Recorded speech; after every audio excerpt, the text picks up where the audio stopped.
النفط ب10 مواسم يعتبر الفريقين قادمين من فوز النفط على أمانة بغداد ب3-0، وهذا اللاعب سجل هدفين للأهداف الثلاثة في مرمى أمانة بغداد، ودهوك تغلب على نوروز ب2-0 عن طريق بيتر جورجيس.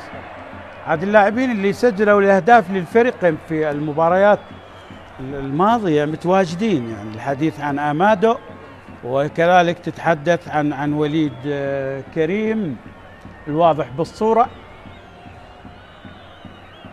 وكذلك عن بيتر جورجيس. جولة سادسة، تمريرة أمادو، تمريرة داخل منطقة الجزاء، القطع من هارون، تمرير والتسديد مرة أخرى من ستار ياسين، لكن تصل لعلي ياسين حارس المرمى. هذا محمد سادات لاعب الغاني، هدف وحيد على الكرخ في مباراة 2-2 بالنسبة لمحمد سادات. سيبن عيد الكرة، حاول الآن الانطلاقة من المميز جورجيس، بيتر بيتر بيتر بيتر بيتر بيتر بيتر بيتر الله! ضاعت المحاولة الأولى، الهجمة الأولى. عبد الغني شاد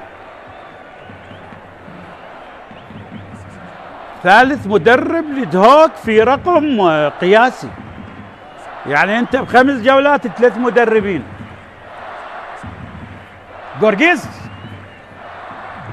ضائع لدهوك، أول هجمة، أول كرة خطيرة. أقول عبد الغني شهد. طبعا كانت تتضمن العمل على الكمبيوتر وبرامج الكمبيوتر والتقنيات الرقمية. هذه أضافت لي مساحة واسعة جدا من التعامل بشكل حديث ومتطور وتقني تكنولوجي في مجالات مختلفة.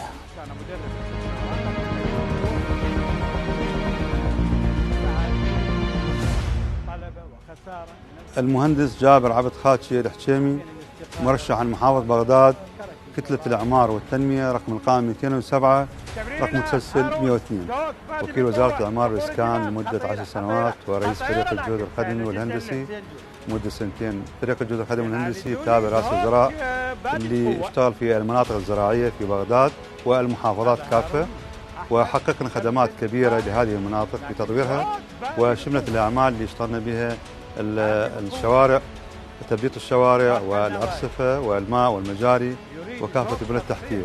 رؤيتي أنا كمهندس باعتباري أنا خبير في الخدمات في هالفترة، أعتقد أنه أولويات في البرنامج الحكومي يجب أن تكون تقديم الخدمات، باعتبار الخدمات هي مفتاح الاستقرار. الاستقرار عندما يكون استقرار مجتمعي راح يصير استقرار سياسي واقتصادي وكذلك أمني في البلد. أيضا شوف الصدارة ونحن في بداية الدوري، يعني لسه بالجولة السادسة، لكن ما تجد الأندية الجماهيرية الأربعة في المقدمة. يعني تشوف الترتيب، فقط الشرطة داخل بالمربع، يعني أربيل، ديالى، الغراف والشرطة.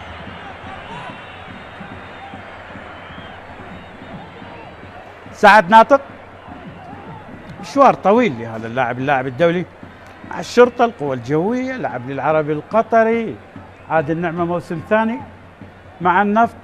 الموسم الماضي كان سادس الترتيب 59 نقطة، دهوك الموسم الماضي سابع الترتيب ب57 نقطة.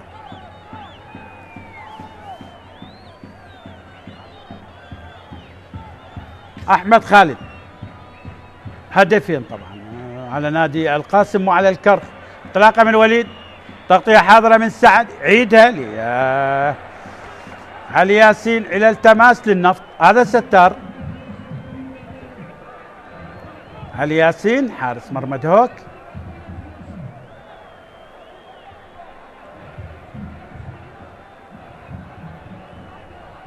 عبد الغني شهد أشرف على عدة أندية، يعني درب الزوراء، النجف، كربلاء، الزاخو. وعبد الغني عنده لقب مع نفط الوسط في 2014 بين هنا الحكم أحمد عسكر، الحكم اللي يدير هذا اللقاء. أحمد يلعب الكرة إلى وليد، النفط يحاول، عالية خطيرة داخل منطقة الجزاء، ابعاد من الدفاعات. كرة لكريم درويش، جونيور قريب، قطع للكرة، حرة مباشرة لإيد هوك. حضور الجماهير المميز، حلوة لجماهير إيد هوك.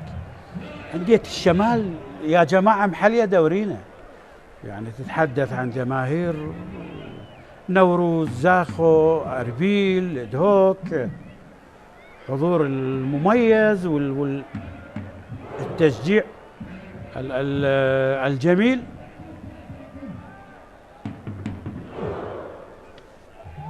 هذا يوسف الإمام، اللاعب القادم من الدوري السويدي. ابعاد للكرة، الهجوم الآن محمد سادات، وحرة مباشرة وخطأ. خطأ للنفط، خطأ على السنغالي جونيور بولي جونيور. شوف الاحتكاك مع درويش. محمد سادات موسم ثاني مع النفط، يقدم مباريات جيدة ومواسم جيدة. درويش، دوك، تمرير، بيتر جورجيس. كان في تشكيلة الأسود في الملحق الأخير، والتوفيق لمنتخبنا ويسود الرافدين في الملحق أمام منتخب دولة الإمارات العربية المتحدة.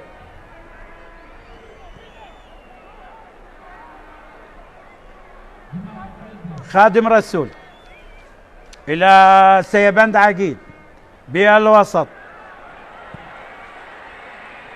تمريرة وإلى ركلة مرمى. ركلة مرمى للنفط.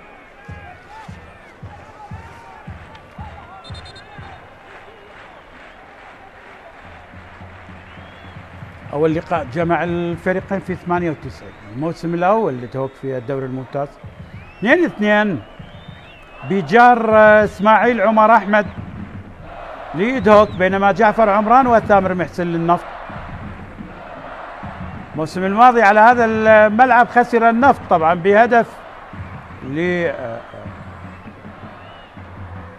للبرازيلي لوكاس تورسي، بينما في بغداد كانت النتيجة للنفط بهدف لأحمد خالد.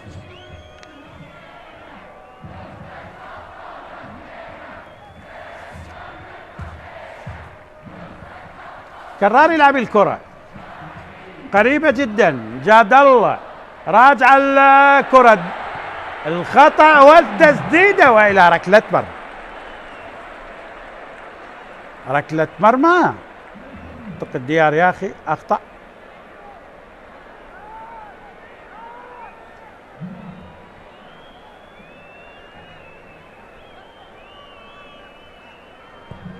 حاول اللاعب السنغالي جونيور،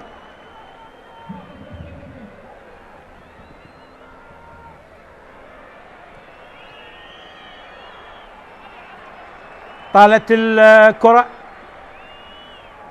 تماس الآن، ستار قريبة جدا لوليد، قطع من خادم رسول إلى التماس لنادي النفط.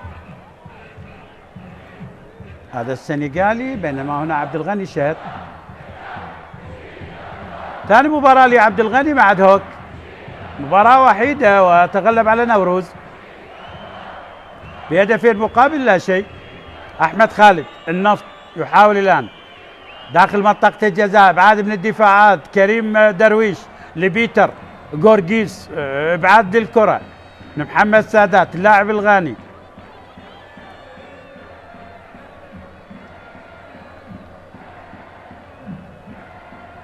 خمس مباريات لتوك، توك لا يعرف التعادل، 4 خسائر. خسر من القرم 0-1، للشرطة 0-2، 2-3 من الكرخ، 1-2 من الطلبة، وفوز 2-0. هاي المباراة الثالثة على ملعبه هذا الموسم. في مباراتين سابقة خسر من القرمة 0-1 وخسر من الكرخ هنا في دهوك 2-3.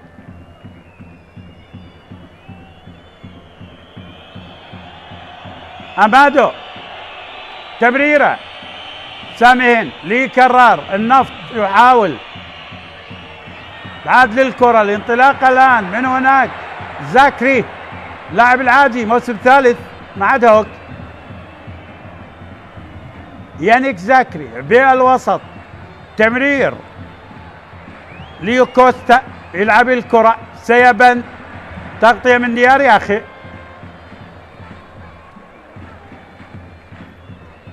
ديار طبعا لعب لزاخو ولعب لإربيل ولعب لدهوك ولعب لنوروز.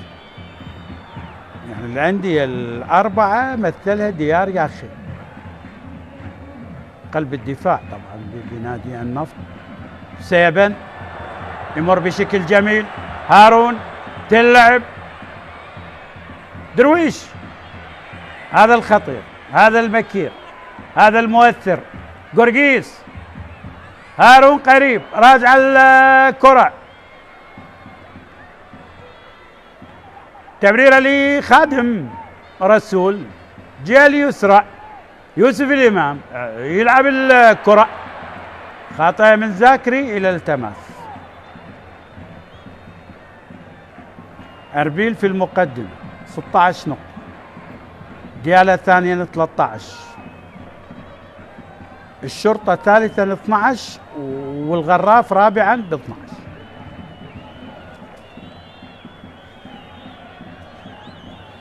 عادل النعمة مدرب النفط. النفط ببداية جيدة.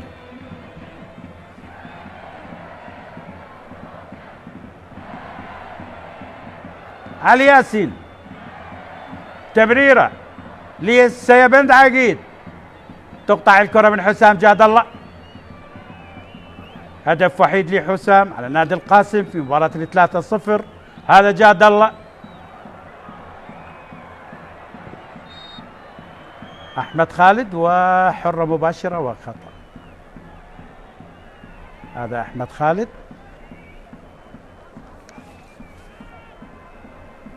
موسم ثاني مع النفط.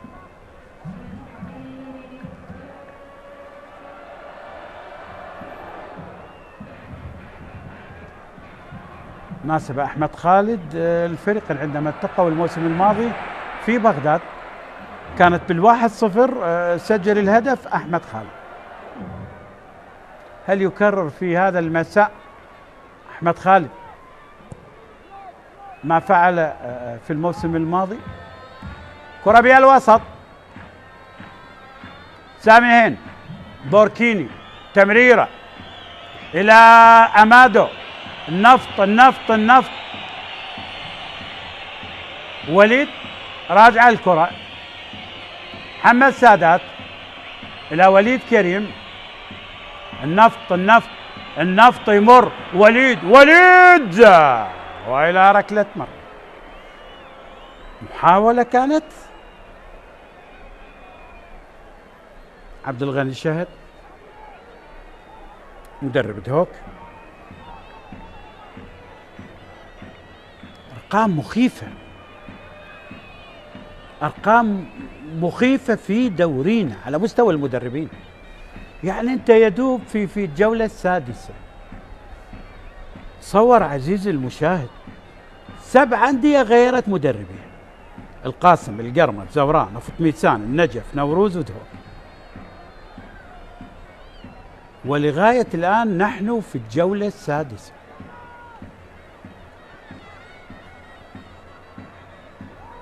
النفط تبرير قطع للكرة من خادم رسول. محمد سادات يعيدها إلى ديار يا أخي. عالية الكرة المتابعة من هناك. كرار يترك الكرة إلى التماس.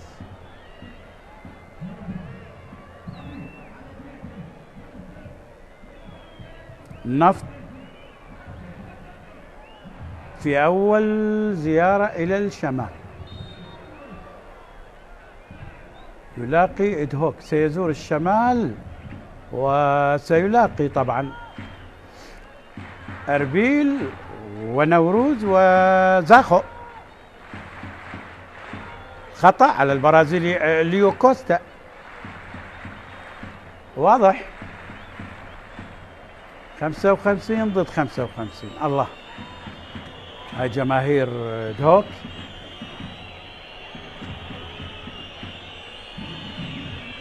حرة مباشرة للنفط، ستار قريب، كرة اللعب، محاولة وراح يعيدها. اعتقد راح يعيدها، اي نعم، حظ صافرة.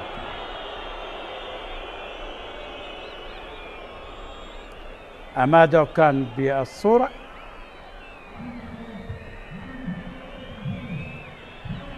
توالي جونيور أيضا. حرة مباشرة، ستار قريب،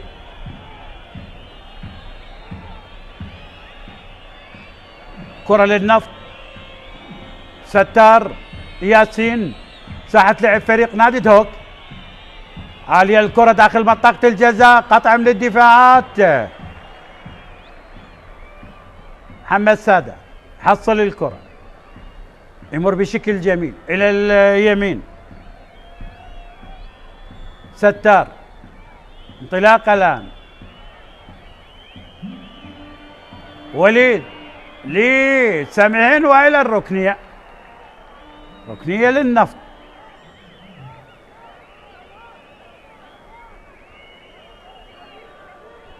هذا سامهن اللاعب البوركيني، موسم ثاني مع النفط، قادم من كربلاء.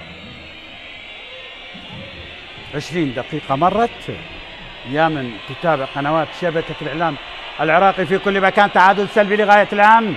ركنية للنفط، ستار ياسين داخل منطقة الجزاء. اوه، خلينا نشوف القرار. ركلة جزاء، ركلة جزاء، ركلة جزاء، ركلة جزاء للنفط. أحمد عسكر لا يتردد باحتساب ركلة جزاء. ركلة جزاء، بنالتي للنفط. لاحظ لاحظ لاحظ. اوه يا البرازيلي ليو كوستا، ليو كوستا. واضحة واضحة واضحة واضحة. ركلة جزاء. لاحظ لاحظ لاحظ. بنالتي للنفط، لا يتردد أحمد عسكر باحتساب ركلة جزاء بانتظار تأكيد الفار. أحمد عسكر يقول لهم ماذا؟ أنا قريب وأنا شايف، وركلة جزاء و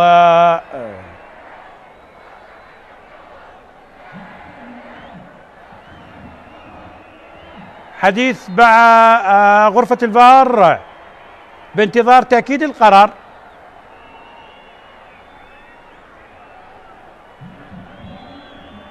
ركلة جزاء للنفط. اعتقد راح يتركوه لأحمد خالد. يذهب إلى الفار. ربما هناك قرار جديد. هل هناك قرار جديد؟ هاي بطاقة. لا يا حاجي، لا يا حاجي، لا يا جاسم. واحد من نجوم دهوك، بطاقة صفراء بانتظار. هل هناك كانت حالة قبل أن تصل للاعب البرازيلي ليو كوستا؟ خلينا نشوف. ربما هذا الاحتكاك للمدافع. هاي اللقطة ربما. اعتقد ديار ياخي باللقطة مع المدافع لدهوك، وبانتظار القرار. او جاد الله، حسام جاد الله مع ناطق مع سامهن. شوف اللقطة، بانتظار القرار، ننتظر القرار.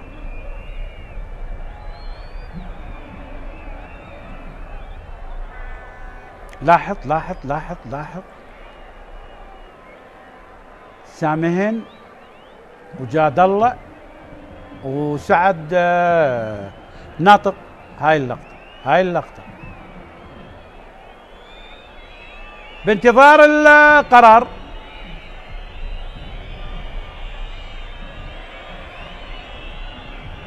احمد عسكر طبعا في غرفة الفار واثق محمد ومحمد كامل.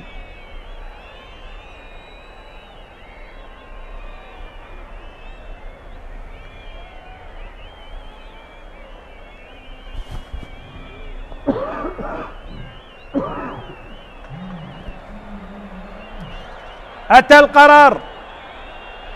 أحمد عسكر ركلة جزاء، بنالتي للنفط، بنالتي للنفط.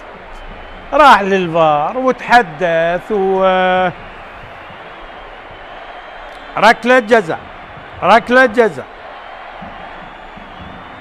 عاد إلى قرار الأول، ركلة جزاء للنفط. هنا واضحة يعني باليمنى وباليسرى للبرازيلي، لكن يبقى القرار. ركلة جزاء اعتقد أحمد خالد.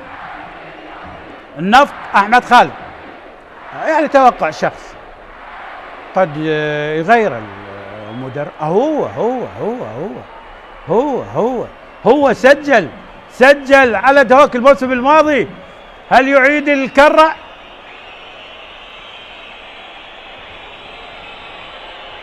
أحمد خالد للنفط. أحمد خالد وركلة جزاء. أحمد قريب، علي ياسين بالمرمى. أحمد خالد وضيعها، ضاعت على النفطيين. علي ياسين كان حارس مرمى بالنفط ويعرف اللاعبين، لذلك وفق في رد ركلة الجزاء. ضاعت على النفط من أحمد خالد وتألق لعلي ياسين. حلوة لعلي ياسين.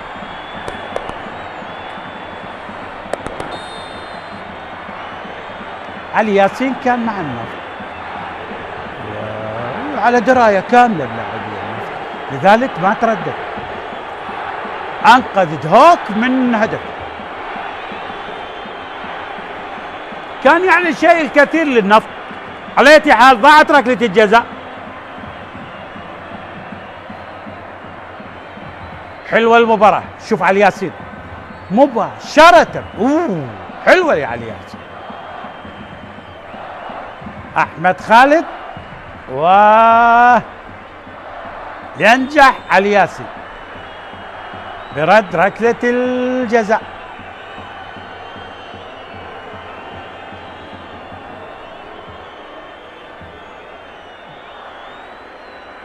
حسرت طبعا عادل نعمة على ركلة الجزاء. ديار يا أخي أمامية. أحمد خالد حاول يلعب الكرة إلى وليد التمرير. سادات غير على الجهة اليمنى. من هناك كراس سالم. النفط يحاول الآن. عمادو لسامهن، تقطع الكرة. كوستا يلعب الكرة. زاكري قريب. النيجيري سامسون دير يعيد الكرة لحسين علي جولي. راجع الكرة لدهوك، قريبة جدا. التمرير من هناك. سامي هين بالوسط لستار، وسهلة جدا لحسين علي جولي.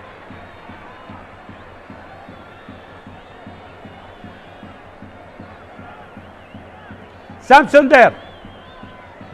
محمد سادات تغيير إلى الجهة اليسرى. حاول سيبان.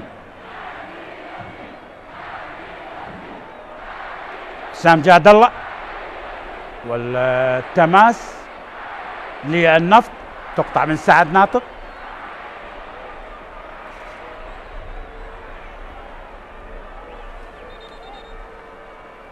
أحمد خالد اللي يضع ركلة الجزاء.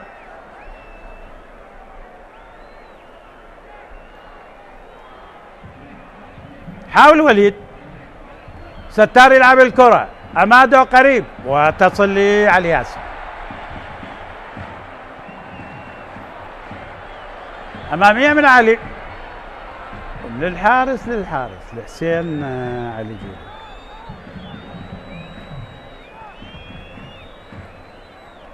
نتائج هذه الجولة طبعا: الشرطة على القرمة بال1-0، أربيل على نوروز بال1-0، النجف على أمانة بغداد بال1-0، الغراف وزاخ وحبايب تعادل سلبي. ختام مباريات الجولة: الميناء مع القاسم، الكرك مع الكهرباء، طلبة مع نفط ميسان، الموصل والزورق يوم غد إن شاء الله. وعلى الرياضية العراقي وقنوات شبكة الإعلام العراقي. 30 دقيقة برت بالسلامة لسعد ناطق.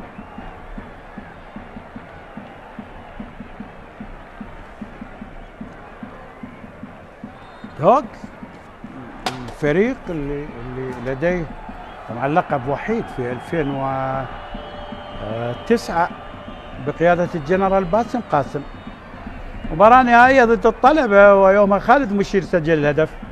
أبرز نجوم الفريق كانوا خالد مشير، جاسم حاجي، أمجد وليد، عماد إسماعيل، علي يوسف، نصرة الجمل، أحمد مامون، جاسم سليمان، عدي طالب، مهند ناصر، محمد سعد، عدنان عطية، ياسقار محمد، عزاد محمد، سلار عبد الجلال.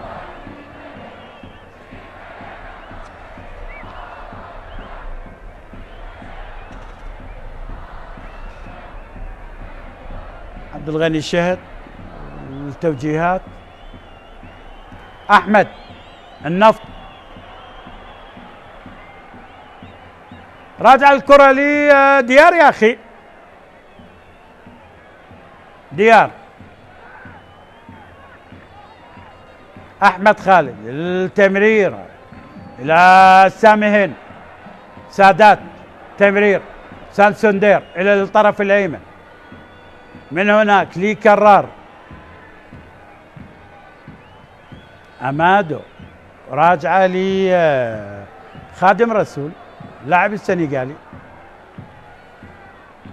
لسعد ناطق،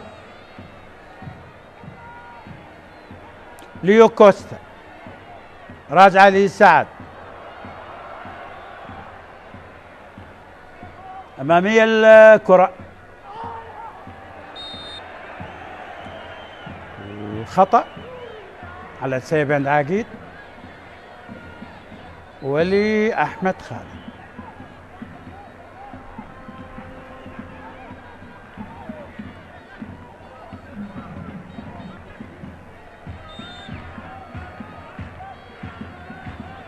حرة مباشرة للنفط،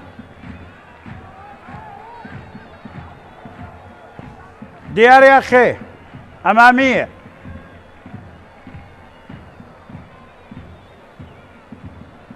راجع الكرة، زاكري جونيور خطيرة وطالت الكرة.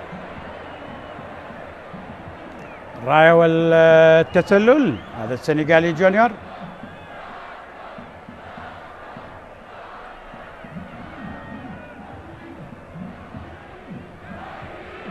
لاحظ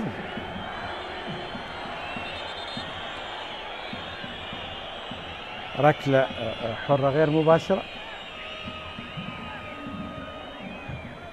ظهور الدهوك الأول في موسم 98، بينما الظهور الأول للنفط في موسم 85 بالدوري الممتاز. نفط لم يحرز الدرع، لكن أفضل ما فعل 2016 كان مركز ثاني بعد القوى الجوية وبقيادة حسن أحمد. لكن النفط طبعا بداية أكثر من ممتازة لغاية الآن. هذا حسين علي جولي، سيبند، دوك، ساميين، تغيير، حرة مباشرة والخطأ والبطاقة. بطاقة صفراء على البرازيلي ليو كوستا لاعب دهوك.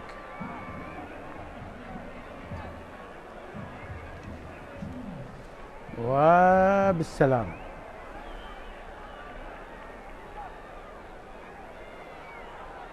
لاحظ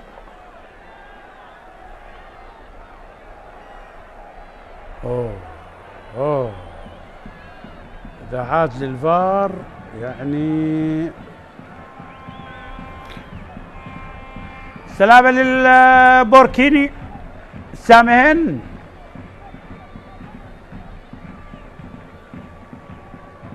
احمد عسكر 30 سنة بكالوريوس تربية رياضية. هو من عائلة تحكيمية أحمد عسكر، طبعا والده رحمة الله عليه محمد عسكر حكم يعني الدوري ممتاز. هنا إعادة لركلة الجزاء وتألق لعلي ياسين.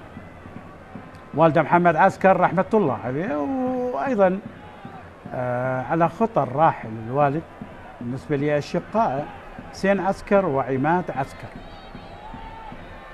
عاد يقول لك الخلف ما مات. اي نعم، الله يرحمه برحمته الواسعة حكم محمد عسكر، وبالتوفيق لأبنائه أحمد وحسين وعماد. علي ياسين أمامية، محاولة راجع الكرة والخطأ.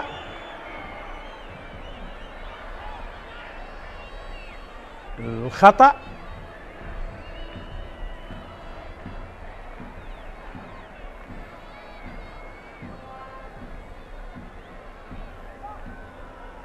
واضح. هذا كريم درويش اللبناني. تصل لي علي ياسين 9 دقائق. حبتي متابعي قنوات شبكة الإعلام العراقي في كل مكان، تعادل سلبي بين دهوك والنفط لحساب الجولة السادسة من دوري نجوم العراق موسم 25-26. ستار ياسين هجوم للنفط للجهة اليسرى، أحمد خالد قريب يلعب الكرة، المتابعة من أمادو لكن قطع من خادم رسول. إلى التماس تلعب محمد سادات، حاول للنفط عالية داخل منطقة الجزاء. حسام جاد الله التحضير، ستار ياسين وين ياسين بعيد إلى ركلة مرمى ليدهوك.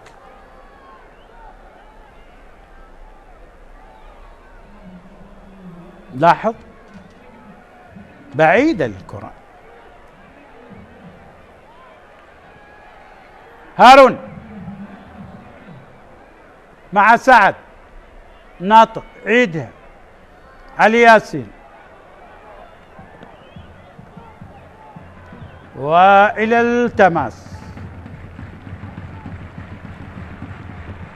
سيبن عقيد عالية الكرة، محمد سادات تحضير مع أحمد خالد، محاولة اللعب جاد الله، تمريرة لي ستار ما كملت، تقطع كوستا ليو. كرة مباشرة والخطأ اللبناني كريم درويش، الخطأ على محمد سادات لاعب الغاني.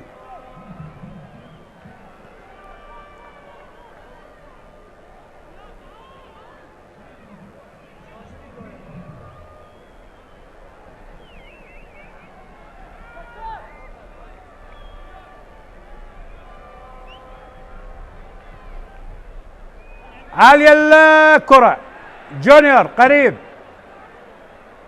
تصل للحارس حسين علي جولي.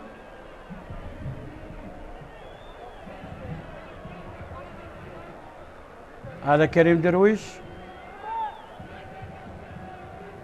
نفط أضاع ركلة جزاء.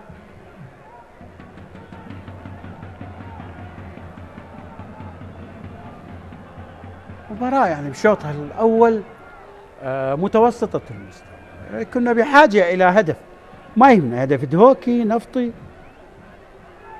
هدف يحلل المباراة.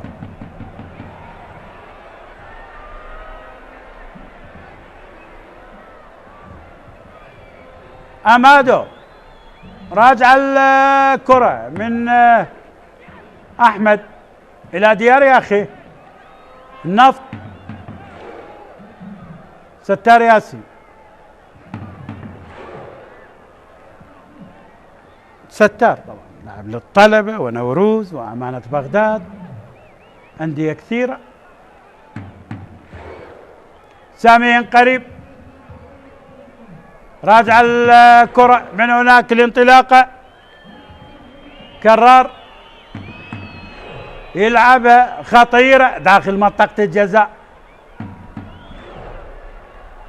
قطع سعد ناطق بالخبرة، حاول يلعب الكرة، زاكري غائب تماما بهذا الشوط، اللاعب العاجي يانيك زاكري، خادم يلعب الكرة لزاكري، راجع لسعد، تغيير الى الجهة اليمنى، سيبند عقيد، التحضير بيتر جورجيس، حاول يلعب الكرة، هوك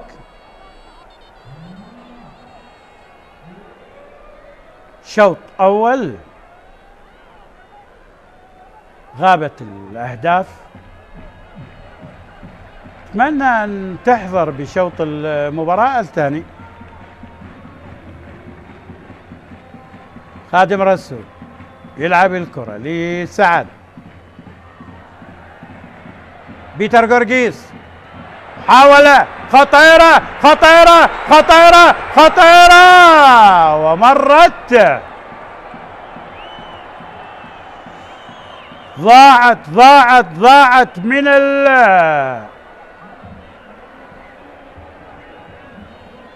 من السنغالي، لاحظ اوه ضاعت، جونيور السنغالي، لكن شوف التمريرة من بيتر ما كان بها تسلل، يعني جاية من خصم، لذلك راحت وضاعت على دهوك، أضاح السنغالي جونيور بولي،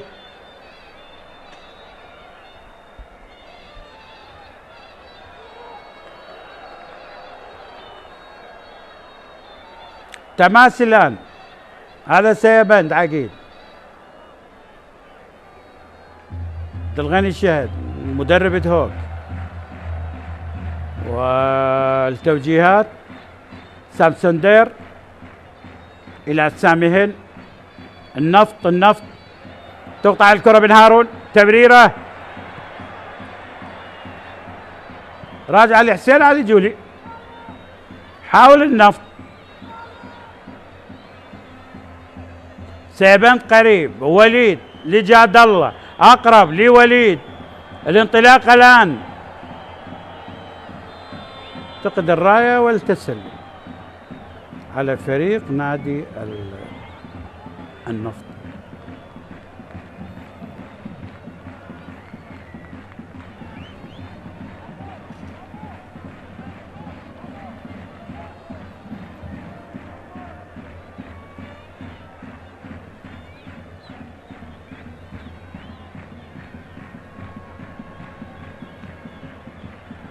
خادم رسول يوسف اليمن حاول يلعب الكرة، تقطع من سامي هين، أمادو عيد لكرار،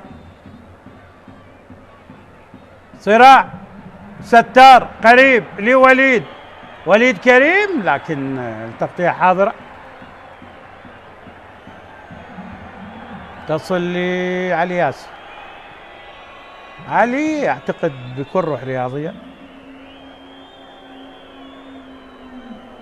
هذا احمد عسكر حكم اللي يدير هذا اللقاء، وبالسلامة لستار. البطاقة الصفراء على سعد ناطق.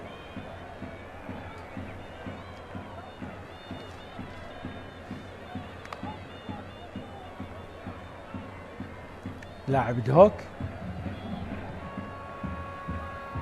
في هذه اللقطة، التدخل وبالسلامة لستار ياسين.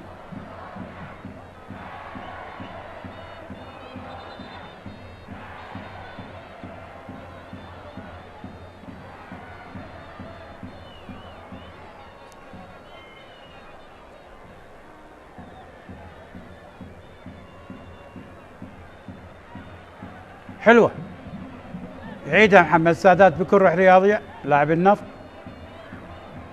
سعد وهارون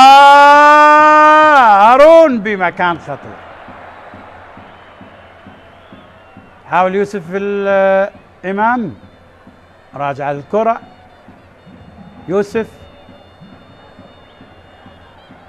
خادم رسول، بيتر قريب، سنلعب في الوقت بدل الضائع. أحمد خالد إلى ستار ياسين،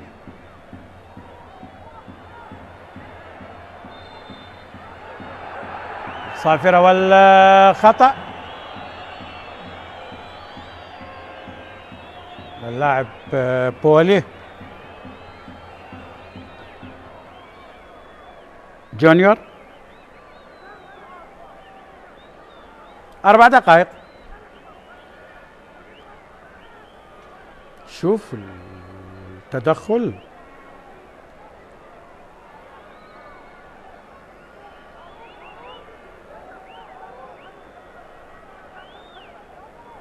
بالسلامة.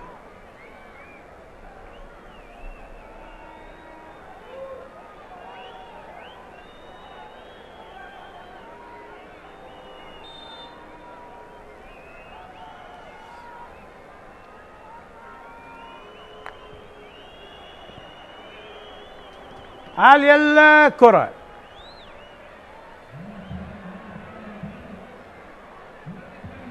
سامين تسديدة لكن إلى ركلة مرمى. هذا سامين، ركلة مرمى علي ياسين.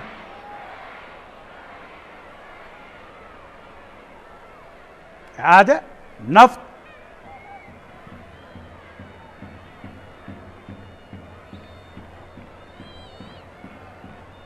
كرار سالم للنفط، يلعب الكرة، حاول الآن سيبعد عقيد في صراع مع جاد الله. بيتر جورجيس، الخطأ إلى ستار ياسين، راجع الكرة للنفط، ستار تمريرة في صراع، والحرة مباشرة والخطأ لنادي دهوك.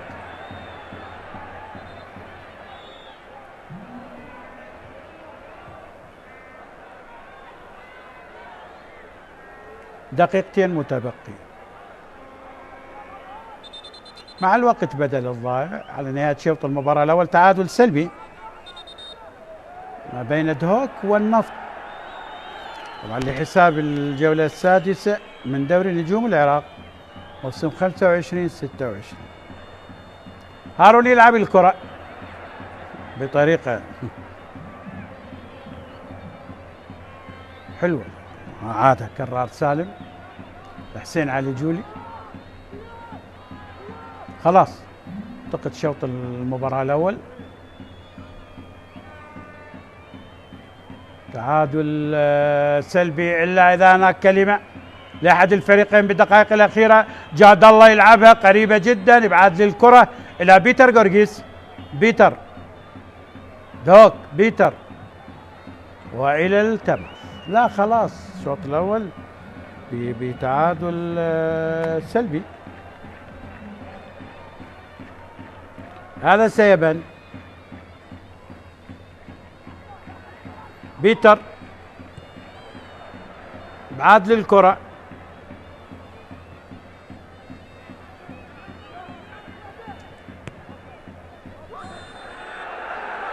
أحمد يعيدها وتماس،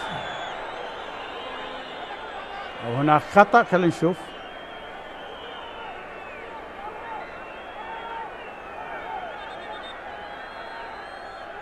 لاحظ اللقطة الماضية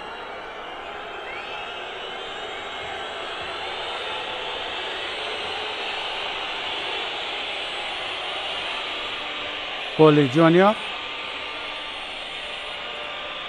ديار يا أخي، عالية الكرة إلى التماس.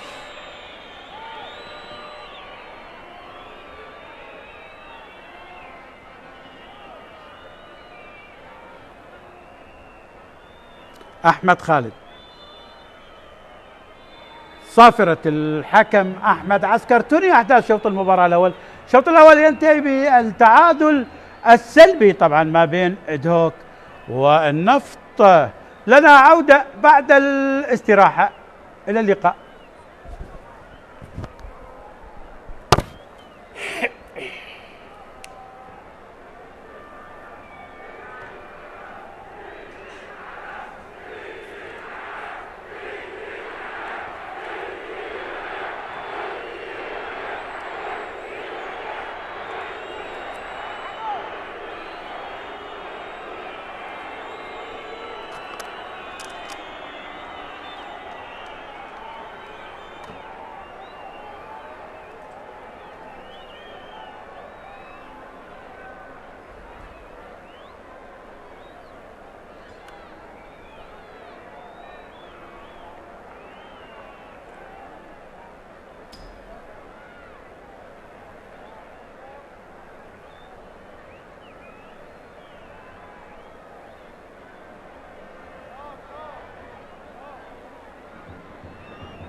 يلا عنوان واخذ فيها 5 و6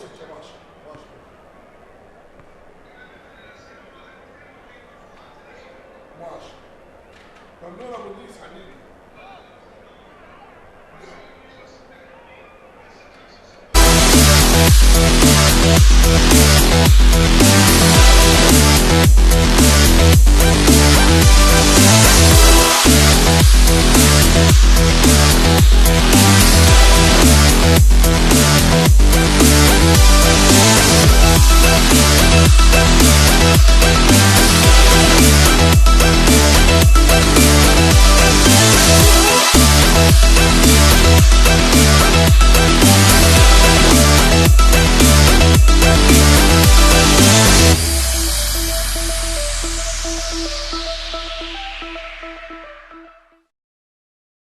للوسط الى محمد سادات، ضغط على محمد سادات، ممكن الان الكرخ يفعلها، ممكن مامادو، خطيره خطيره خطيره، وهدف اول، هدف اول لصالح نادي الكرخ، هدف اول لصالح نادي الكرخ. الله الله الله الله، اللاعب اللي سجل ايضا في مرمى دهوك ونادي القاسم ياتي ويسجل اليوم من خلال هذه المباراة أول أهداف اللقاء. إذن الكرخ الكناري في ملعبه في هذا اللقاء، الله بذكاء وبطريقة جميلة يضعها في المقص الأيسر لمرمى فريق النفط. لاحظ العمل الكبير من اللاعب مامادو نياس اللاعب الموريتاني، وبعد ذلك هيئها ويسجل فريق نادي الكرخ أول أهدافه في هذا اللقاء. أحمد خالد هل يعدل أو محمد شاكر؟ أحمد خالد يتقدم ويسجل هدف التعادل، هدف تعادل لفريق النفط. أحمد خالد يسجل هدف التعادل لفريق النفط من ركلة جزاء، هو من صنع ركلة الجزاء أحمد خالد، وهو من سدد ركلة الجزاء أحمد خالد ليسجل على يمين حارس المرمى محمد شاكر ليعدل النتيجة لفريق النفط في مرمى الكرخ. 1-1. إذن الكرخ يتقدم أولا والنفط يعادل في نهاية الشوط الأول. هل يقلب الطاولة فريق النفط على الكرخ قبل نهاية الشوط الأول داخل منطقة الجزاء؟ ممكن الآن محمد عدنان، المحاولة تستمر، ستار ياسين يحاول أن يمر ستار، ومحمد سادات يسجل هدف ثاني. الله الله الله الله الله على هدف جميل. بعد العودة إلى الفار والقرار في الأخير يأتي باحتساب هدف لفريق النفط. لاحظ الإعادة، لاحظ هذه التمريرة، الله على المرور لستار ياسين اللي هيئها لمحمد سادات. نفط عائدة إلى المدافع ياكوبو، وهدف تعادل. الله الله الله الله الله الله على محمد خالد، الله على اللاعب المميز، الله على محمد خالد. كرة ولا أروع عن طريق اللاعب محمد خالد يدرك التعادل لفريق الكرخ. الويا كوفي، لاحظ الإعادة، غير متسلل محمد كوفي، لكن مر بهذه الطريقة وقوي، الله هوب بالمباشر في المرمى ليسجل هدف التعادل لفريق الكرخ. الله على كرة جميلة من محمد خالد كوفي يسجل من خلال هدف التعادل لفريق نادي الكرخ لتصبح النتيجة 2-2 الآن. 2-2 الآن ما بين فريقي النفط والكرخ. من الحارس كميل سعد، خروج لمحمد حميد، ماذا تفعل يا محمد حميد؟ يا الله، جول جول جول جول جول، هدف أول لنادي أربيل، خطأ لا يغتفر من محمد حميد، خروج غزبكي شيرزاد تيميروف، شوط كميل سعد هو الذي صنع الهدف، الأسيست لكميل، وتيميروف يضع كرة الهدف الأول. شوهد كميل، نعم لم يكن متسللا تيميروف، لكن خروج محمد حميد فيه أكثر من علامة استفهام، ويجب على الحارس عندما يخرج يجب أن يحسم الأمور. ماذا تفعل يا محمد حميد؟ والهوليري يتقدم على القرماوي. شاهد الإعادة من أكثر من زاوية، حل من قبل علي علوان، هنا التمريرة وراسية، يا الله، أتكلم عن الحلول، أتكلم عن الحل لدى علي علوان، وبالفعل تمريرة الأردني بالمقاس بالقلم والمسطرة على رأس مؤمل، في ملعب دهوك. شاهد تمريرة علي علوان. يا الله على التمريرة. أتكلم عن الحلول لدى علي علوان، وبالفعل كأنه سمع صوتي، كأنه سمع كلامي، ولعب الكرة بالمقاس على مؤمل عبد الرضا الذي انسل من خلف الدفاعات الأولانية ووضع كرة التعادل في مرمى أربيل. إلى تيميروف الخطير، تيميروف إلى مصطفى قابيل. يا الله يا قابيل، يا الله يا قابيل، يا الله يا قابيل، يا الله. جول! هدف جميل ولا أروع. أي أسيست يا قابيل إلى معتز، كأنك بأربع عيون، كأن لديك كاميرا خلفية. أكيد يقبل الهدية من قابيل. أي هدية، أي هدية. مثلث الرعب الهجومي، تيميروف إلى قابيل، وقابيل إلى معتز، ومعتز وضعها في الشباك. صعب على محمد حميد، ولامست أيوب مودن وسكنت الشباك. نعم يا قابيل، نسبة كبيرة من الهدف بصمود الرجال داخل الملعب. الإكوادوري بالأراضي العراقية، عالية الكرة، جول الأنيق، يسجل الطلاب أول الأهداف. وحبيتك لقيتك مثل الجبل شامخ، طلابي ويا عشقك جنن الناس، طلابي ويا عشقك جنن الناس. اي نعم، اي نعم، سيف رشيد يبصم على أول أهداف اللقاء بصناعة إكوادورية، بصناعة إكوادورية من داريو فابيان، يسجل من خلال هالأنيق أول أهداف اللقاء، أول أهداف اللقاء. تركيز عالي، سايمون ماسوفا وأحمد بشار ماسوفا. الله الله الله الله الله. عندما يتكلم التاريخ، عندما تحضر العراقة. ذلك الآن النتيجة أصبحت هدفين مقابل لا شيء بالنسبة للطلب. تستمر والمصاعب إن صح التعبير على نادي دهوك.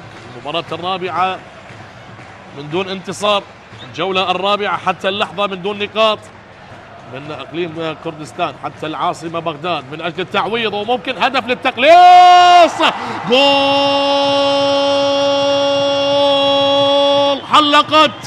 حلقت صقور الجبال. نعم، حلقت صقور الجبال. لا يتأثر الصقر بالعواصف. كريم درويش، الخطة الذكية اللي لعبت بالمخالفة باللقطة الماضية، وهنا ما كذب خبر، وصل بالتوقيت المناسب وسجل كريم درويش هدف تقليص النتيجة. لم ينظر إلى المرمى، فهو يعرف طريق المرمى جيدا وسجل هدف للتقليص. الله الله الله على صقور الجبال دهوك. من جانب عبد المجيد الحسين علي، العرضية تصطدم بالزحمة الدفاعية، يفضلون الرمية أو الاحتفاظ. نعم، ممتاز يحتفظ بها، ولكنها تعاد كالعادة لفائدة الشرطة. خطيرة. الله الله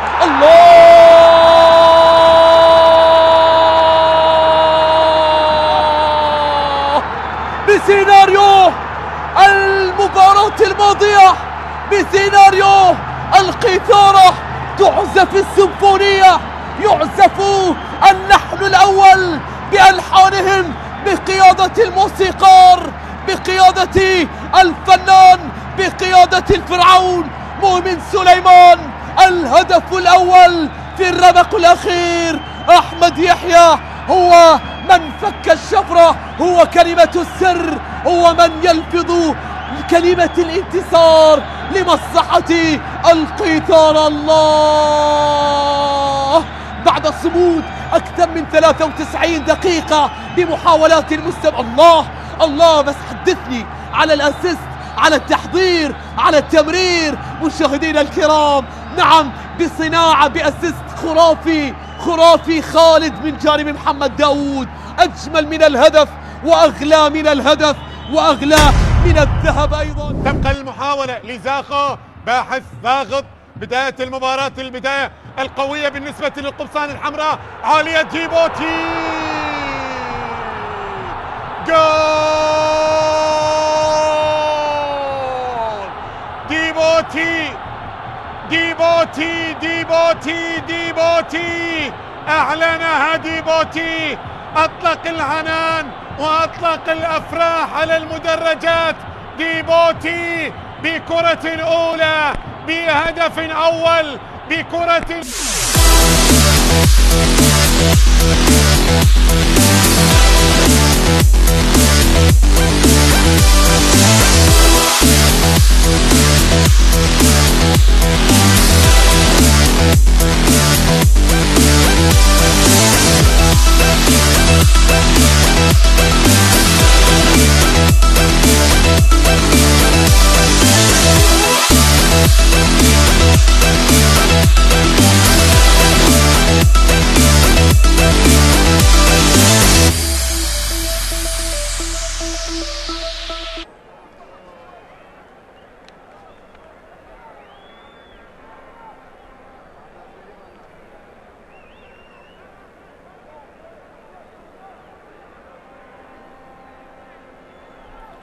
أحبتي متابعي قنوات شبكة الإعلام العراقي في كل مكان، جد التحية معكم، ويسرني أن أنقل لكم شوط المباراة الثاني لمباراة دهوك والنفط حساب الجولة السادسة من دوري نجوم العراق موسم 25-26.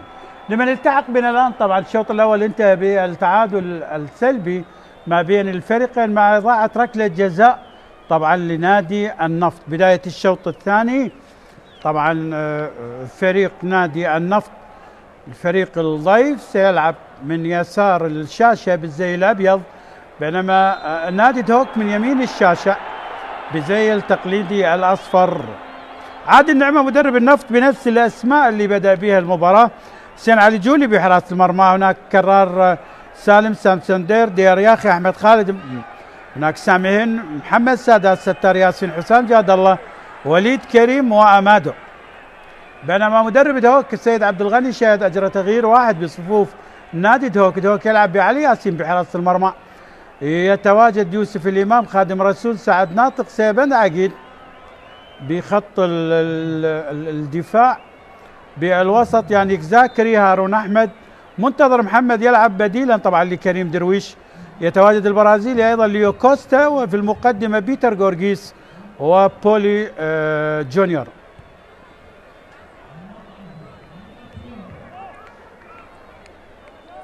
طاقم تحكيم اللقاء بقيادة الحكم أحمد عسكري، سعد حيدر، عبد الحسن، محمد عماد، محمد صادق كحكم رابع، بينما غرفة الفار واثق محمد ومحمد كامل.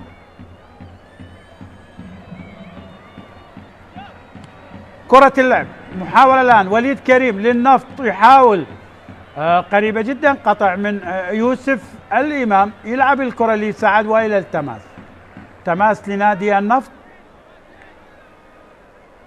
نفط سابع الترتيب ب10 نقاط، دهوك مركز 15 ب3 نقاط. كرار سالم يلعب الكرة عالية للنفط، وعلي ياسين يحصل الكرة، حارس اللي أنقذ مرمى دهوك من ركلة جزاء بشوط المباراة الأول. سلام لعلي ياسين،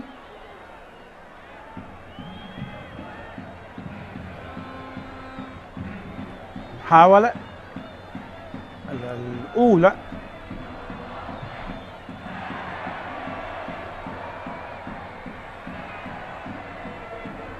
التماس الآن يانيك زاكري،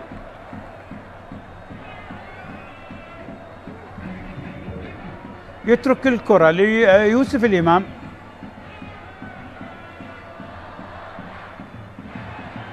هارون قريب، تماس لدهوك، قريبة لجونيور، قطع للكرة، منتظر محمد يحاول وحرة مباشرة، وخطأ لمنتظر، خطأ على سامهن.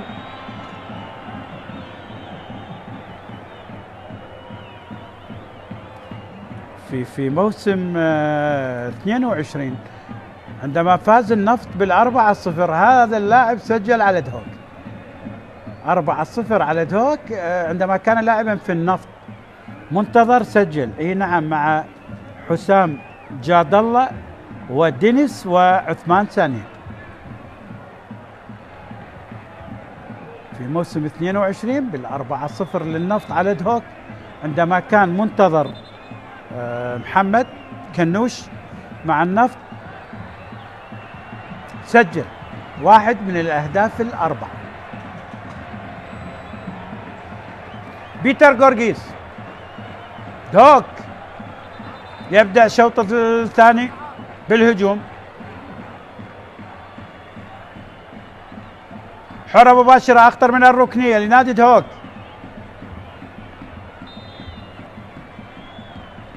بيتر غورغيس داخل منطقة الجزاء، عاد من محمد سادات راجع إلى التماس، هذا سامهن لاعب البوركيني، بينما هنا يوسف الإمام.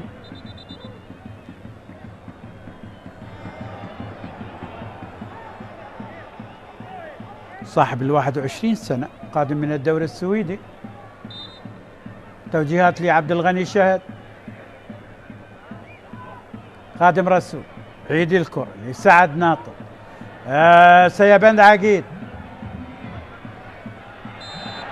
حرة مباشرة وخطأ لغورغيس، خطأ على أحمد خالد.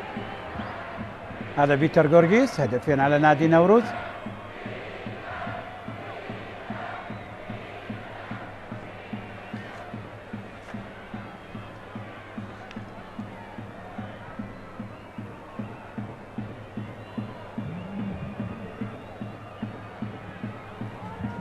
بعد لي الكرة راجعة لدهوك، قريبة جدا.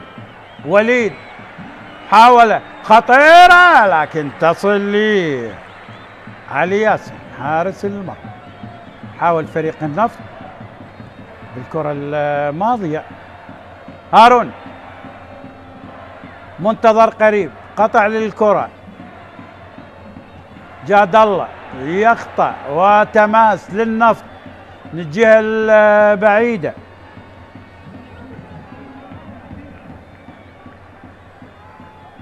أجمل ما في المباراة الجماهير الرائعة، جماهير صقور الجبال، جماهير دهوك. أحمد يلعب الكرة، الإبعاد الآن، القوى الجوية يصبح ثالثا الآن ب 13 نقطة على اعتبار متقدم لغاية الآن على ديالا بنفس التوقيت بال2-1. انطلاق الآن، أمادو تمرير، سامهن مع ستار النفط، ستار يلعب الكرة قريبة جدا، وليد في صراع، حاول وليد مع ستار عالية، عاد من المدافع خادم رسول وإلى التماس لنادي النفط. هذا السنغالي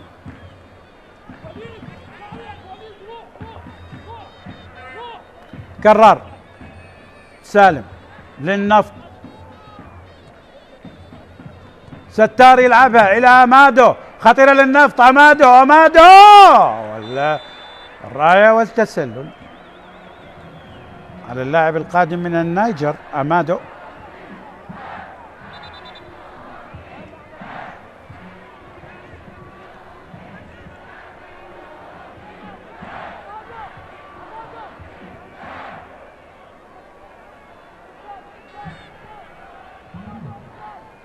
سيبند عقيد، دوك حاول المرور، تقطع الكرة من سامهن، تمريرة لمحمد سادات، أمادو تمرير، قطع من يوسف، طالت الكرة إلى التماس، هذا أمادو، وهنا عبد الغني شهد.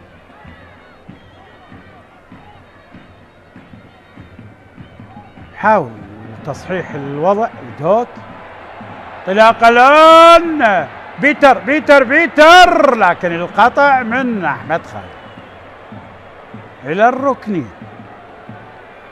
ركنية الآن لدهوك. دهوك بادي الشوط الثاني بقوة. هذا أحمد خالد اللي يضع ركلة جزاء.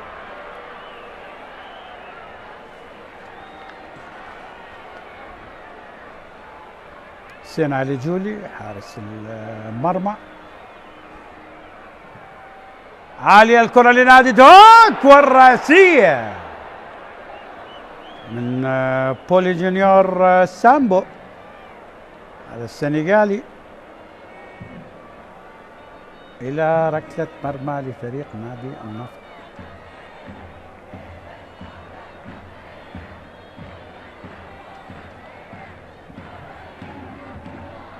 بعض الأرقام من دورينا يعني أربيل الأكثر انتصارا 5 انتصارات. قاسم والكهرباء لم يحققوا أي انتصار لغاية الآن. أربيل وديالا والغراف قبل هذه اللقاء الأندية التي لم تخسر، بينما نوروز الأكثر خسارة 5 مرات. أقوى خط دفاع عندنا ديالا والغراف بهدفين. كهرباء هو الأضعف 11 هدف في شباك. خادم رسول. دهوك عالية الكرة. محمد سادات الإبعاد من ديار يا أخي. جاد الله حسام حاول تمرير لستار. بالسلامة للاعب دهوك. السلامة للاعب دهوك.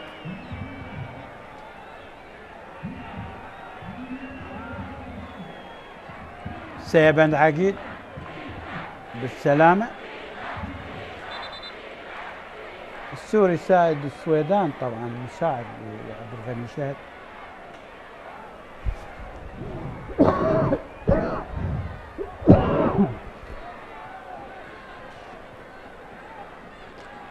كادر التدريبي مع السيد عبد الغني شهد بدهوك. سائد السويدان حيدر نجم هادي جابر المشرف خالد مشير ومدير الفريق جاسم. بينما عاد النعمة معاه محمد جاسم ابراهيم عبد نادر فارس جهاد حسين كامل الدكتور مشتاق كاظم مدير الفريق. جماهير دهوك اللي حققت الموسم الماضي البطولة الخليجية بإنجاز تاريخي طبعا للأندية العراقية، بطل الأندية الخليجية وبطل كأس العراق. لكن البداية مش ولا بد، لكن نحن لازلنا لغاية الآن بالجولة السادسة. ممكن عندي دوري طويل وعملية تصحيح. سامسون دير كان بالصورة. تقطع بن يوسف. توك عالية الكرة. جاد الله تمريرة إلى وليد وإلى التماس. يحاول بدأ نادي النفط. هذا خادم رسول. أمادو قريب. سامهن وتسديدة بعيدة وعلى ما يبدو اصطدت بلاعب من دهوك ستار ياسين إلى الركنية.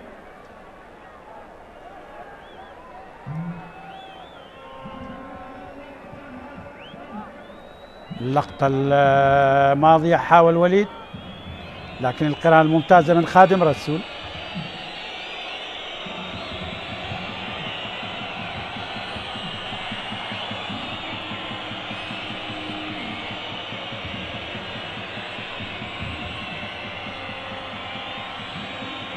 ركنية الآن للنفط.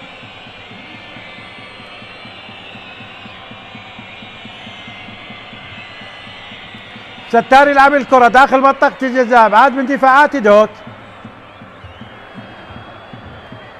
جونيور وخطأ لكنف. حرة مباشرة لمنتظر.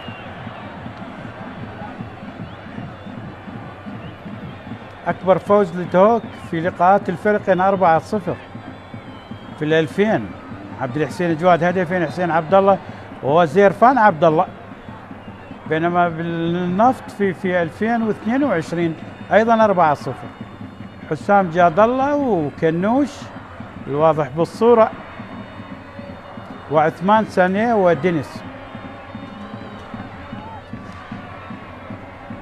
كرار يلعب الكرة بعد من دفاعات دهوك، حاول يوسف الإمام، حاول كرار سالم، أمادو قريب والتماس لنادي النهر. زاكري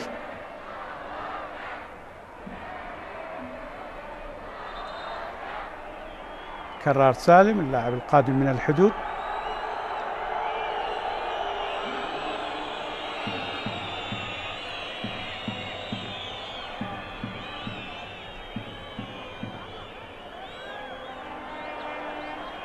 تلعب بين كرار قريبة جدا. محاولة الآن أحمد جاد الله و كرة تصل لعلي ياسر. قطع للكرة وليد يفقد الكرة لكوستا، يفقدها أيضا أمادو النفط. ستار حاول يمر إلى أمادو داخل منطقة الجزاء، صراع أفريقي والكرة إلى ركلة مرمى ما بين خادم رسول وما بين أمادو، ينتهي إلى ركلة مرمى. ساعة من اللعب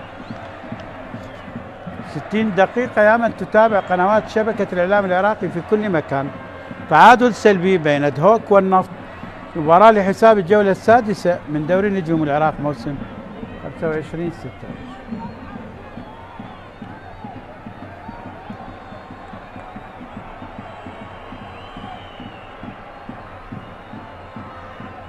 علي ياسين أمامية، كرار النفط راجع الكرة لسعد ناطق، ديار ياخي منتظر إلى بيتر غورغيز، حرة مباشرة وخطأ على ستار ياسين. خطأ لدهوك بساحة لعب فريق النفط.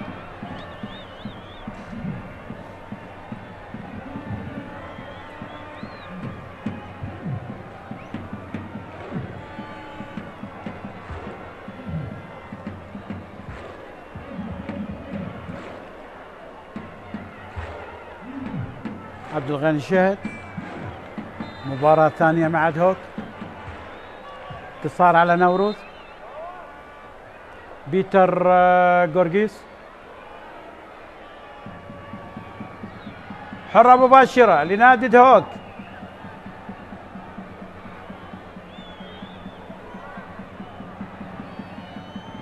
قريب الكرة وإلى الركنية.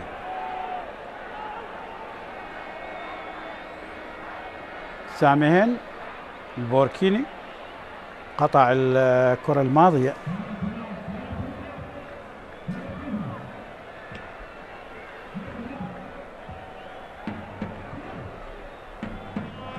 بيتر غورغيز الركنية عالية، الله ضاعت على دهوك. البرازيلي ليو كوستا، ليو كان ممكن. لاحظ خطيرة على نادي النفط. شوف ما مراقب تماما، لاحظ مرت بسلام وأمان على مرمى النفط. خطير دهوك عن طريق البرازيلي ليو.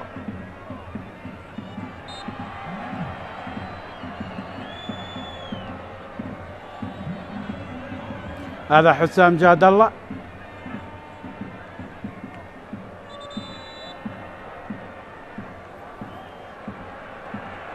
ورقة ثانية للسيد عبد الغني شهد.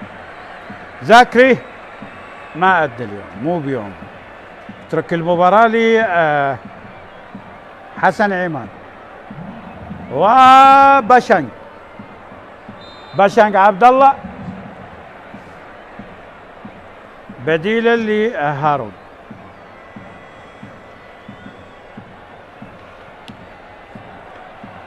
يعني خلال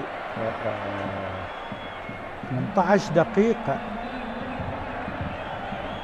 3 أوراق دفع بها السيد عبد الغني شاهد مدرب دهوك، بينما النفط بنفس الأسماء. سلام الديار يا أخي.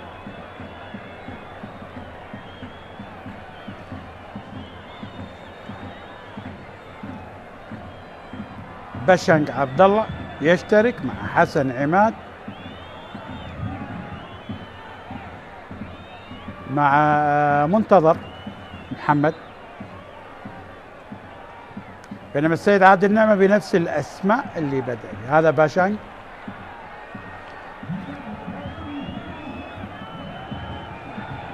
واضحة النوايا لعبد الغني الشهيد، يريد هدف ويبحث عن انتصار.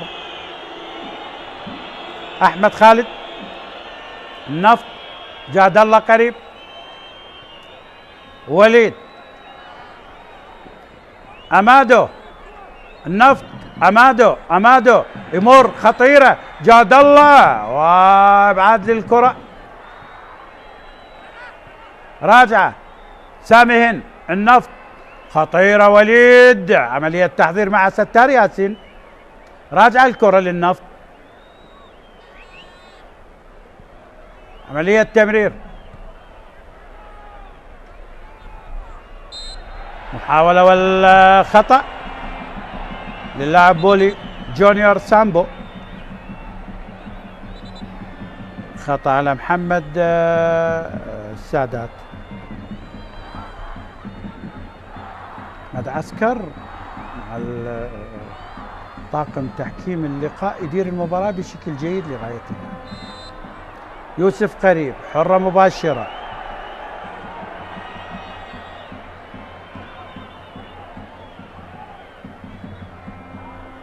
هذا محمد السادات اللاعب الغاني،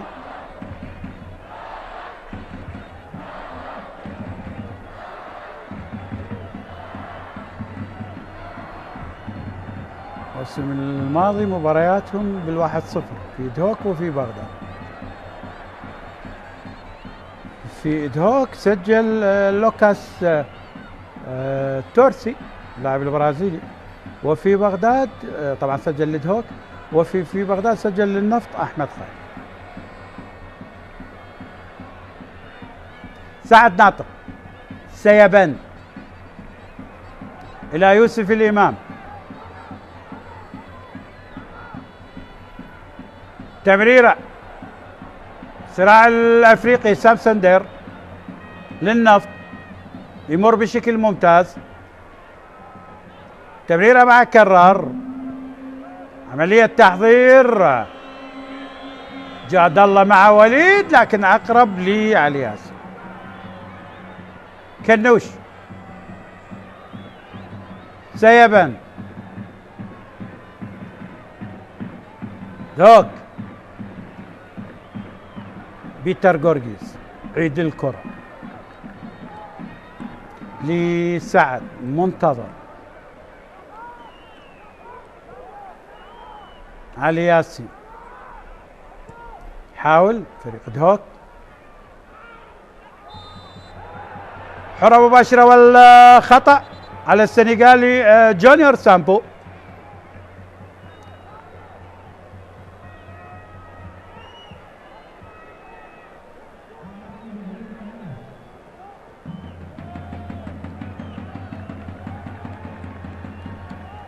حرة مباشرة لفريق النفط،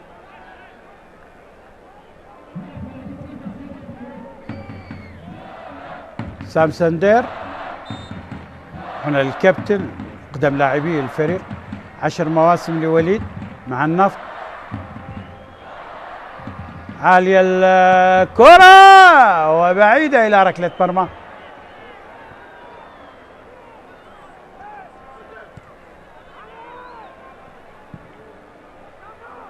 عاد النعمة موسم جيد الموسم الماضي، مركز سادس مع النفط. النفط طبعا الإدارة النموذجية والخبرة الكبيرة طبعا أستاذ كاظم محمد سلطان أبو شوقي، استقرار التدريبي له دور كبير، يعني قاعدين بشكل ممتاز. بطاقة على محمد سادات،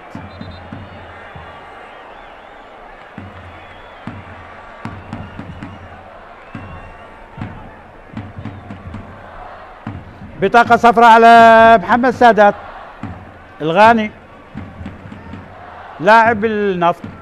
شوف التدخل القوي مع حسن عماد.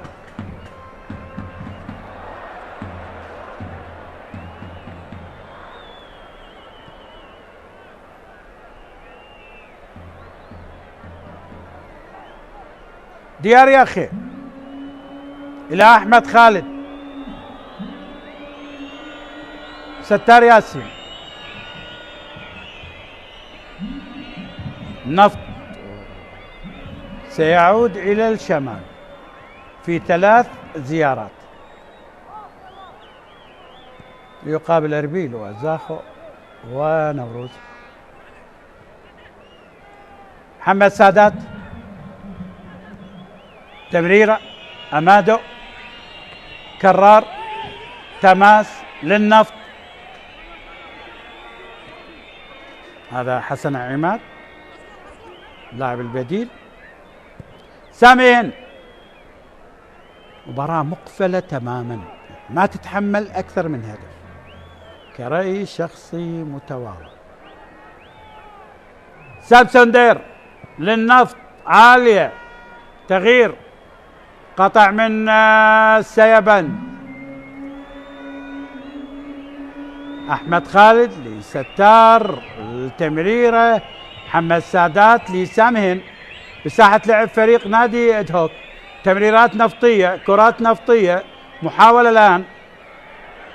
باشنج يلعب الكرة البدلاء لحسن، حسن عماد، لكن التدخل. سامسون دير اللاعب النيجيري، موسم ثاني، واحد من الاستقطابات الممتازة للنفط.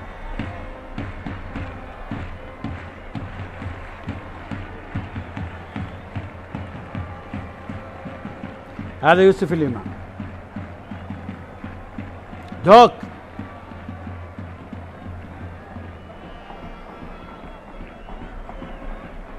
حاول الصحوة بعد الخسائر الأربعة، بعد النتائج الغير جيدة. تسديدة من حسن عماد لكن إلى ركلة مرمى.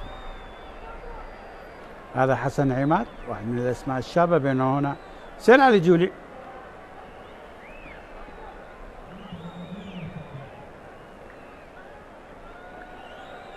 كيميروف يبقى بالصدارة، اللاعب الأوزبكي لاعب نادي أربيل ب5 أهداف.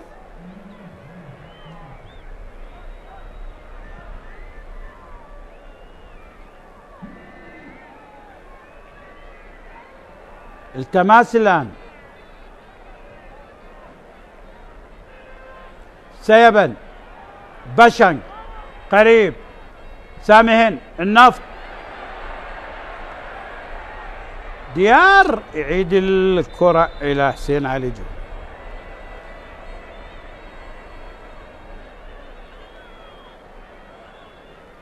دوري نجوم العراق والألقاب الأربعة الأخيرة للشرطة. هل سيعمل خماسية الشرطة؟ هو عمل رقم قياسي، الرباعية طبعا تحسب للشرطة بتاريخ الدوري العراقي.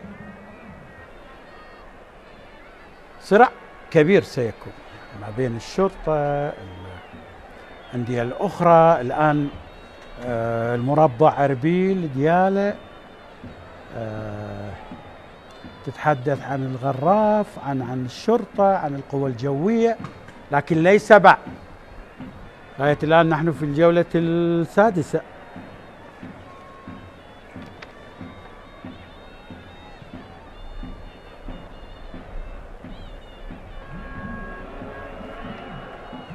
التماس الآن،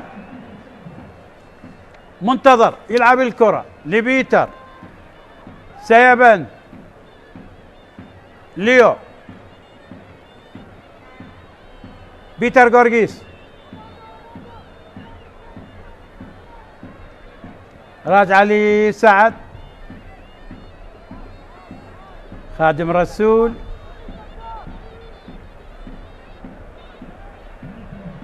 عالية الكرة، بشان قريب، منتظر، محمد، كوستا، تمريرة،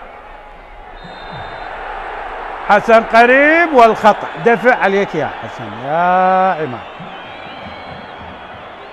هذا كرار سالم. حسن عماد يطالب بركلة جزاء لكن الحكم قريب اعتبره دفع، يقول له المكاتف قانوني، يبقى الرأي طبعا للحكم. قرار، لاحظ لاحظ لاحظ، حكم أقرب والقرار للحكم أحمد عسكر. حرة مباشرة لفريق نادي النفط. أول ورقة،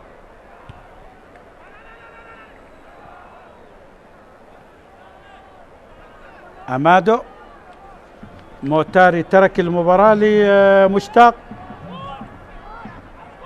مشتاق طالب اللاعب القادم من كربلاء. بأول ورقة للسيد عادل نعمة مدرب النفط. مشتاق يلعب الكرة، وليد قريب، ستار قريبة جدا، وليد كريم والإبعاد من دفاعات دوك. ضغط نفط الآن، محاولة الآن من ستار يحاول يمر، وحرة مباشرة وإلى ركلة، إلى ركلة.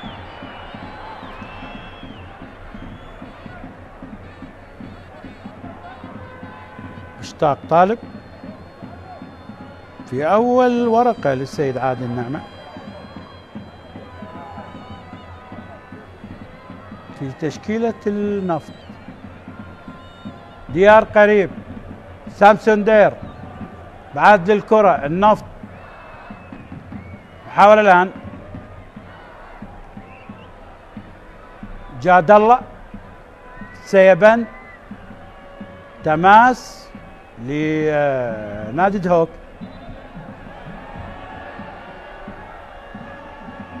ستار ياسين كان بالصورة، راجع لي سعد، ناطق،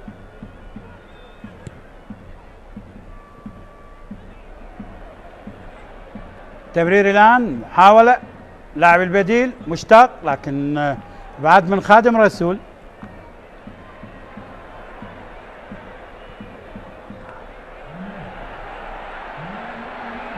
محاولة الآن، بيتر جورجيس ينتظر لمنتظر، راجع الكرة، سيبن، ساحة لعب فريق نادي النفط. تمرير الآن، ليو، كوستا بالخطأ، الانطلاق الآن، النفط، أحمد، تمريرة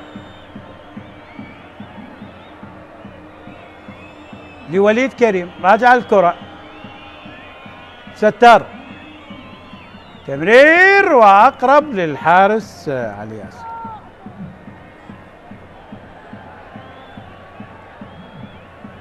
هذا علي ياسين،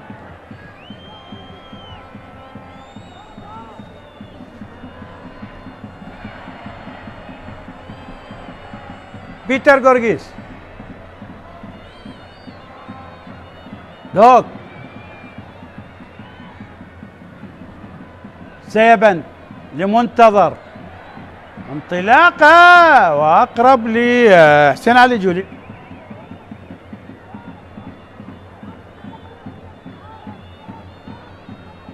غدا ختام مباريات الجولة السادسة، منى مع القاسم، الكرخ مع الكهرباء، طلبة مع نفط ميسان، والموصل مع الزوراء.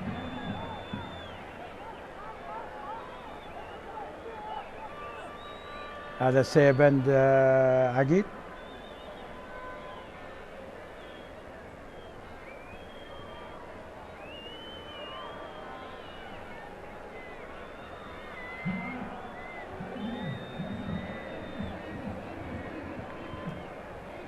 كرة اللعب بعد من سيبند.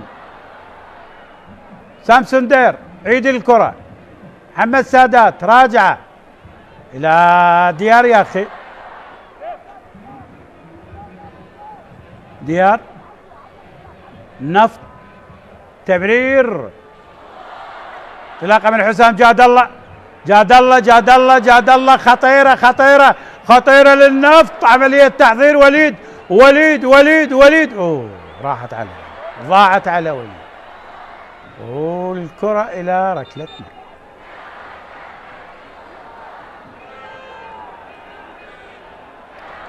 ورقة أخرى.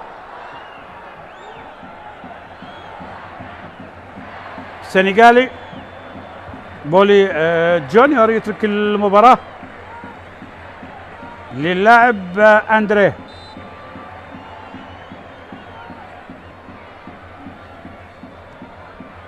هذا اللاعب أندريه صناطي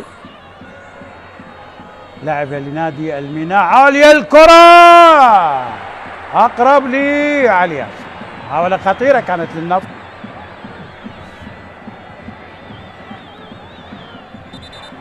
وليد كريم حاول باللقطة الماضية لاحظ سامعين لكن مسك محكم من علي ياسين. إذا ما انتهت المباراة بالتعادل السلبي أعتقد نجم المباراة علي ياسين على اعتبار رد ركلة جزاء.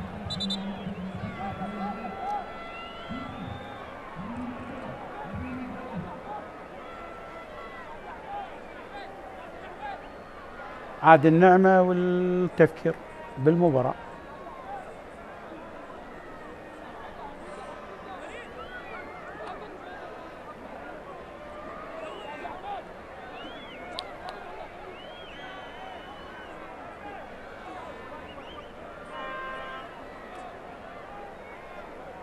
سلام لمشتاق طالب. جماهير دوك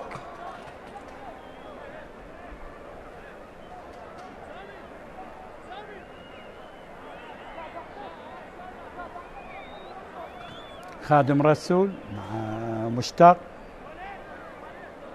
السلام السلام.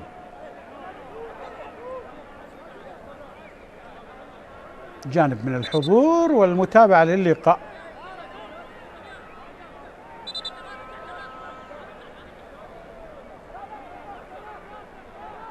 هذا خادم رسول سنغالي طبعا جاء من الدوري التركي.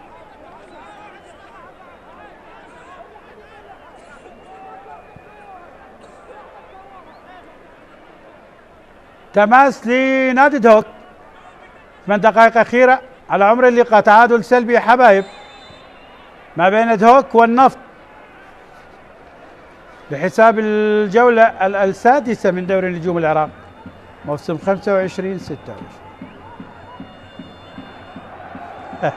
لقطة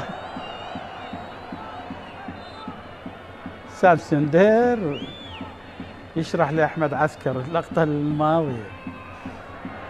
عالية الكرة أندريه صناعته باشانج وإلى الركنية خطيرة كانت. هذا باشانج عبد الله ركنية الآن لدوك. بدأت جماهير دوك 4 ركنيات لدوك 2 للنفط. قرقيس بيتر لدوك عالية داخل منطقة الجزاء ابعاد من دفاعات النفط. منتظر عيد الكرة. بيتر قرقيس يلعب الكرة قريب بعيد إلى ركلة مرمى. ركلة مرمى لفريق نادي النفط.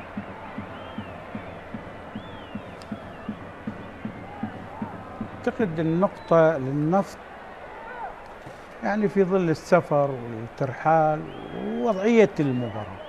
لاحظ شوف البدلاء أندريه صناطي مع باشنج، لكن انقاذ من ديار. النقطة أعتقد جيدة للنفط يعني، لكن تبقى المباراة. كل يعلم كرة القدم هدف يأتي في ثواني. انطلاقة من بيتر جورجيس، حاول بيتر قراءة جيدة من دفاعات النفط. حاول الآن بيتر قريب، قطع للكرة من النفط، راجع مشتاق طالب،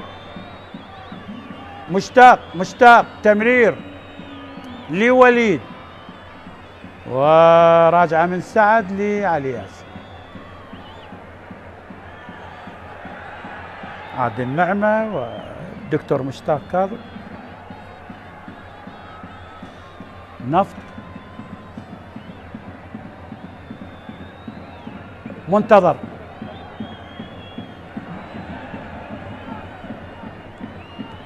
مع سيبن، تمريرة محاولة خطيرة. أندريه قطع للكرة لستار،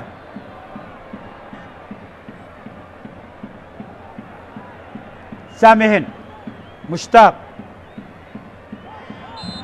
حرة مباشرة وخطأ للنفط.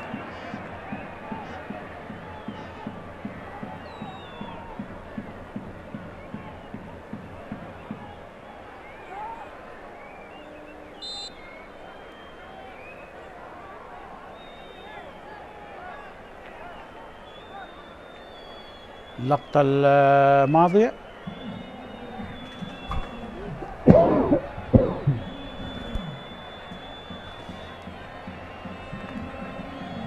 كرة اللعب باشنج مع حسن عماد لباشنج عبد الله،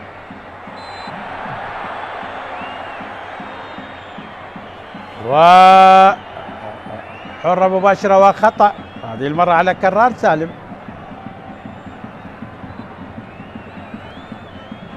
حرة مباشرة لنادي دهوك.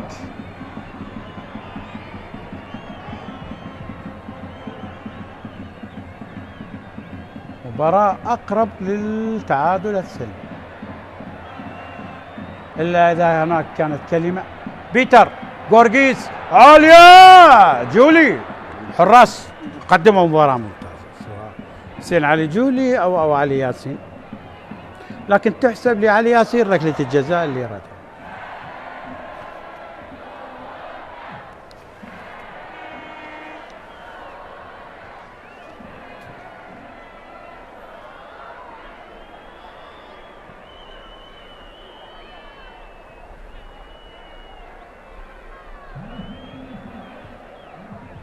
كرة لدوك، سعد لعلي ياسين، عيد الكرة،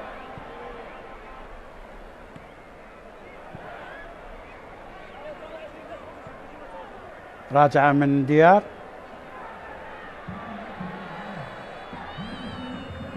لعلي، أمامية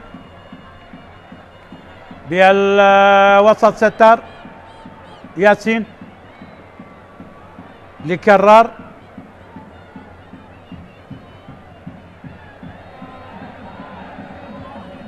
كرار سالم، يوسف قريب، ستار، تقطع الكرة، خطأ للنفط. حسن عماد خطأ، لا رايحة للصفر. لاحظ تدخل من حسن عماد،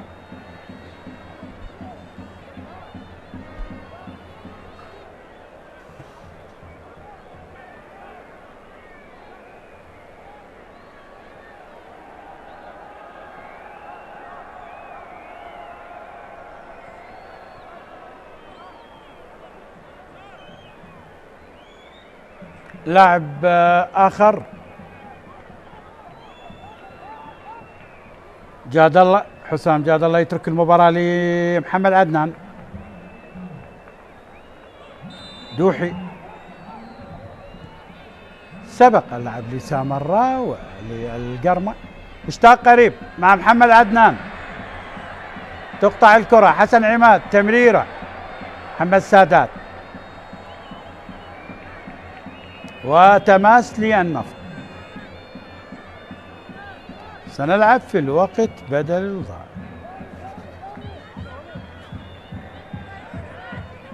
كرار قريب، محمد سادات قطع للكرة، قرقيس هجوم المرتد الآن لدوك، محاولة لكن قطع من ديار يعني. راجع بها الوسط، كوستا، محمد عدنان عالية وأقرب لعلي. سنلعب في الوقت بدل الضوء ما يقل عن 4 إلى 5 دقائق. منتظر لبيتر، منتظر محمد هوك، تماس الآن، سيبند عقيد، بعد للكرة من دفاعات النفط من ديار. 4 دقائق. محاولة الآن داخل منطقة الجزاء، بيتر قرقيس حاول وخطأ في مكان خطير جدا. بيتر قرقيس خطأ على محمد سادات. لاحظ باللقطة الماضية الإعاقة قريبة جدا على منطقة الجزاء. أعتقد هاي الكرة اللي يبحث عنها دهوك.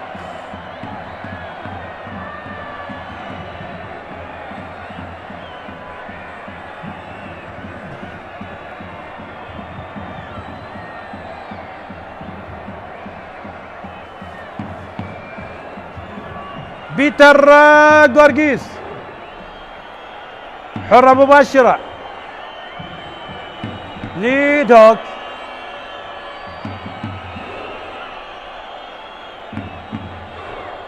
جدار من لاعبي النفط. دوك قرقيس صاحب قدم يسرى مميز. بيتر دوك، بيتر قرقيس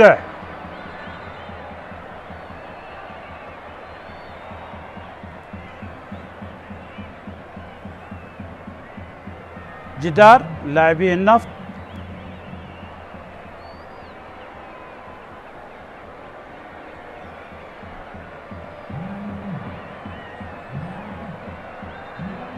دوك بيتر قرقيس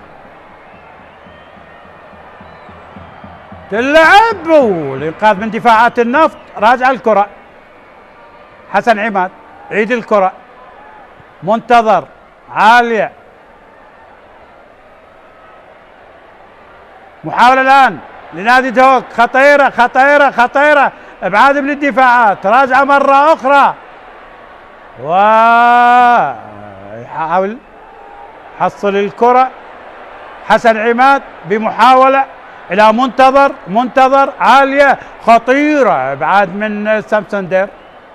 ضغط دهوكي رهيب بالدقائق الأخيرة على مرمى النفط. لا خلاص رايحة للصفر. حسن عماد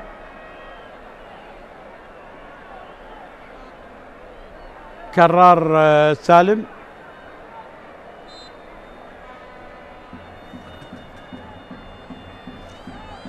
ليو كوستا يترك المباراة البرازيلي لصديق جمال.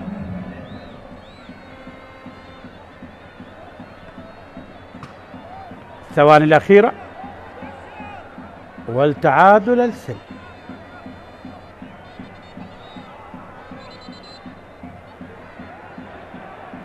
يوسف الإمام يلعب الكرة لسعد، قد تكون الكرة الأخيرة باللقاء. سيبند عقيد إلى سعد ناطق، يعيد لعلي ياسين، أمامية من الحارس وصافرة الحكم أحمد عسكر تنهي أحداث اللقاء. دهوك والنفط والتعادل السلبي ما بين الفريقين. ألتقيكم مباريات قادمة. السلام عليكم ورحمة الله وبركاته.